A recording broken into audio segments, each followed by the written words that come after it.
वो सर्वशक्तिमान है, उसके पास अधिकार है आपको वहां जाने के लिए, वहां ले जाने के लिए जिसके लिए उसने आपको नियुक्त किया है। उसने आपको भेजा है कि आप पृथ्वी पर जाकर उसके काम करें। उसने निर्देश दिए, जैसे उसने आदम और हेवा को निर्देश दिए थे, वाटिका में की देखभाल कर और उसमें खेती बाड़ी कर और उसकी रक्षा कर। वाटिका क्या है? आपका परिवार, आपका परिवार जिसमें आपके बच्चे उस वाटिका के वट वृक्ष के फल हैं, उसकी देखभाल कर, उसकी परवाह कर, उसका ख्याल रख, उसको संभाल, उसकी सही देखभाल कर, ताकि कोई कीड़ा, कोई बाहरी आक्रमण, कोई बाहरी हस्तक्षेप के कारण उसमें किसी भी प्रकार का बाहरी आवरण के साथ तालमेल ना हो जाए। उसकी रक्षा कर। वो जवाबदारी दी गई थी।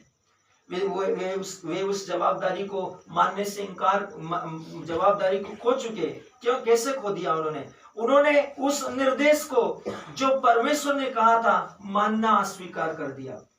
आज आपको और मुझको वही निर्देश दिए गए हैं, मेरे वचन का प्रचार कर। उनको भी निर्देश दिया गया था, मेरी आराधना कर और मेरी आज्ञा में बने रहे, मेरी उपस्थिति में बने रहे। उनको सिर्फ इतना दिया गया था। आपके पास विधान आया, आपके पास सुसमाचार आया, आपके पास भविष्यवक्ताओं के द्वारा बहुत से जीवित और प्रत्यक्ष प्रमाण आए, ताकि आप उस सत्यनिष्ठा को समझे जिससे परमेश्वर प्रेम रखता है, कि आप उसके साथ सहभागिता करें और परमेश्वर के दैवीय अनुग्रह को ग्रहण करें और अनंत जीवन में प्रवेश करें, बिना किसी जिद्दोजहद के, यत्न प्रयत्न के, बिना किसी प्रयास के।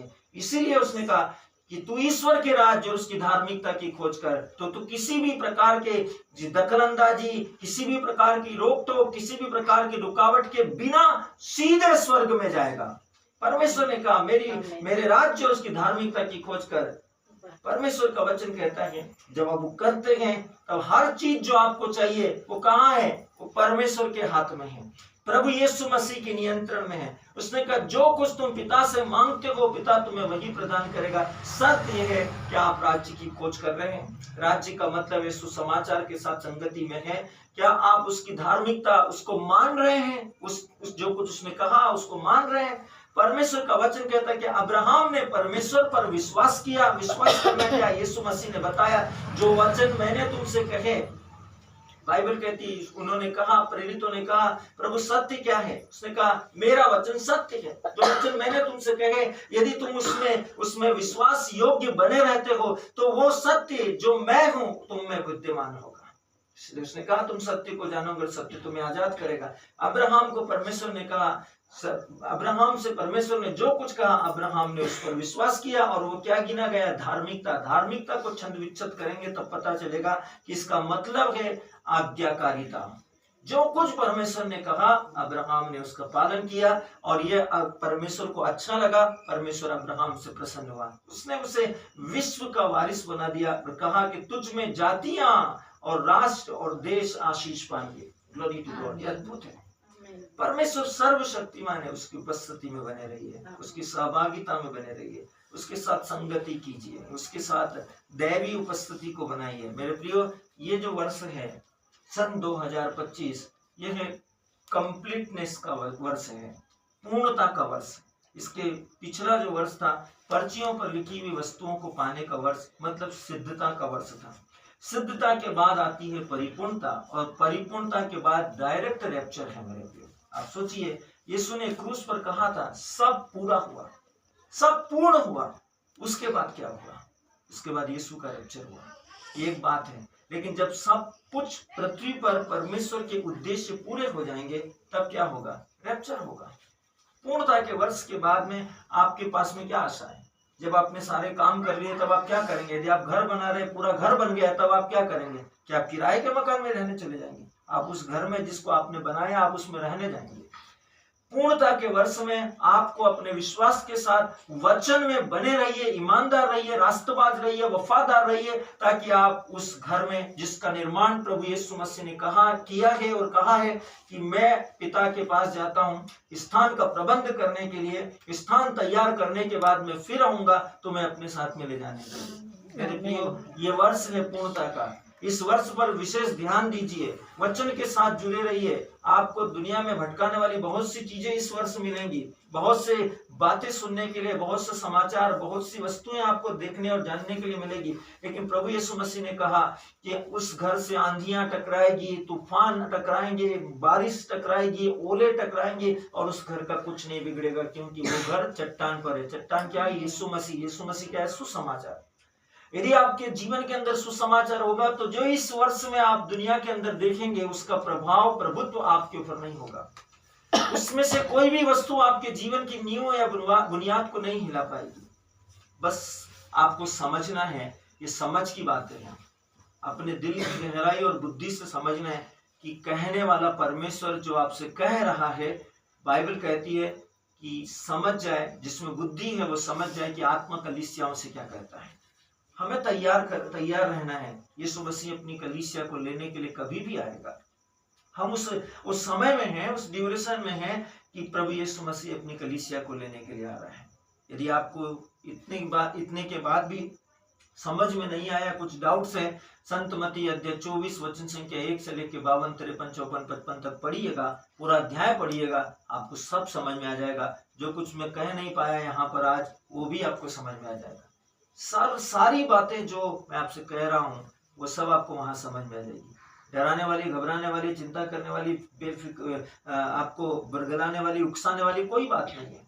बाइबल कहती है कि यदि हम परमेश्वर के वचन के विषय में एक दूसरे को अवगत नहीं करेंगे तो वो दिन जो चोर के समान आएगा, हम उससे कैसे बचेंगे, कैसे समझेंगे। तो हमारे पास में अवसर है, ये पूरा वर्ष है, हम इस पूरे वर्ष भर परमेश्वर के वचन के साथ संगति करें। नहीं तो काउंटडाउन तो चालू है, 365, 364, 363, 362, 361, 360, 359 काउंटडाउन चालू है, उल्टी गिनती चालू है। आप समझ जाइए उल्टी गिनती का मतलब क्या होता है। ये है हमारे लिए परमेश्वर का सबसे बड़ा शाइन कि हम समझ जाए इस समय विश्व के हालात वैसे नहीं है जैसे हम समझते हैं। रैप्चर के लिए अपने आप को तैयार करने का समय है। बाइबल कहती है, कुरिन्थियों के पत्रों को जब आप ध्यान से पढ़ेंगे तब आपको पता चलेगा, परमेश्वर के वचन में लिखा है, परमेश्वर का वचन कहता है मैं अपनी कलीसिया को लेने के लिए सीख रहा हूँ। और परमेश्वर के वचन में लिखा हुआ है हम सब नहीं मरेंगे, हम सब के सब पलक झपकते ही बदल जाएंगे महिमा की देह में। इसका क्या अर्थ है समझिए। पौलुस पागल तो नहीं हो गए, आप इस बात को समझिए। परमेश्वर जब पौलुस के द्वारा, जिसको हम हर सुसमाचार के पहले सुन रहे हैं, हर दिन, हर संडे, तो क्यों पौलुस की बातें इतनी कलीसिया में मायने रख रही है? कुछ तो पौलुस के पास में है। पौलुस जो बोल रहे हैं उस पर ध्यान दीजिए। हम सब नहीं मरेंगे, इसका मतलब है हम सब के सब परमेश्वर के वचन के अनुसार बादलों में, हवा में उठा ले जाएंगे। और भी बहुत कुछ पौलुस ने कहा है। इसके अलावा बाइबल हमसे कहती है हमारे भी पहले, हमसे भी पहले जो मृतक है वो पहले जी उठेंगे अविनाशी दशा में, और फिर उनके बाद पलक झपकते ही हम सब के सब बदल जाएंगे। और ये सब पलक झपकते ही होगा, सेकंड से भी सेकंड के पहले हो जाएगा। इसलिए अपने आप को तैयार रखिए, आत्मा में तैयार रखिए, विश्वास में बने रहिए और परमेश्वर के वचन को पकड़े रहिए। क्योंकि बाइबल जब आप प्रकाशना ग्रंथ को पढ़ेंगे तब आपको पता चलेगा। जो व्यक्ति और डाउट है तो प्रकाशना ग्रंथ पढ़िए। वचन क्यों मैं आपको वचन के लिए जोर दे रहा हूँ? क्योंकि लिखा है कि जिसके अंदर वचन है वही तुरही की आवाज सुन पाएगा, अन्यथा कोई नहीं सुन पाएगा। तुरही का आवाज जब आएगा, ललकार के दूध की आवाज होगी, कोई नहीं समझ पाएगा। जिसमें वचन होगा वही समझ पाएगा, क्योंकि वचन को पता है मेरे प्रियो, परमेश्वर के साउंड कोड की जो लैंग्वेज है वो वचन को पता है। और वचन को मालूम है कि जब तुराई फूकी जाएगी, अंतिम तुराई फूकी जाएगी, तो क्या होगा। इसलिए आपके अंदर वचन होगा। बाइबल हमें सिखाती है जो वचन मैंने तुमसे कहे वो आत्मा और जीवन है। मेरे वचनों का पालन करने से तुम सबके सब शुद्ध हो गए, तुम सबके सब सिद्ध हो गए। वचन हमें क्या करता है? परमेश्वर की महिमा में उपस्थिति में बनाए रखता है। वचन हमें शुद्ध करता है, पवित्र करता है, निष्कलंक करता है, परमेश्वर की योग्यता प्रदान करता है, ताकि हम उन बातों को जान सके जो परमेश्वर आत्मा में हमें बताते हैं। तो यह समय है आत्मा में परमेश्वर के साथ सक्रिय होने का और सतर्क रहने का। इसे हल्के में बिल्कुल मत लीजिएगा मेरे प्रियो।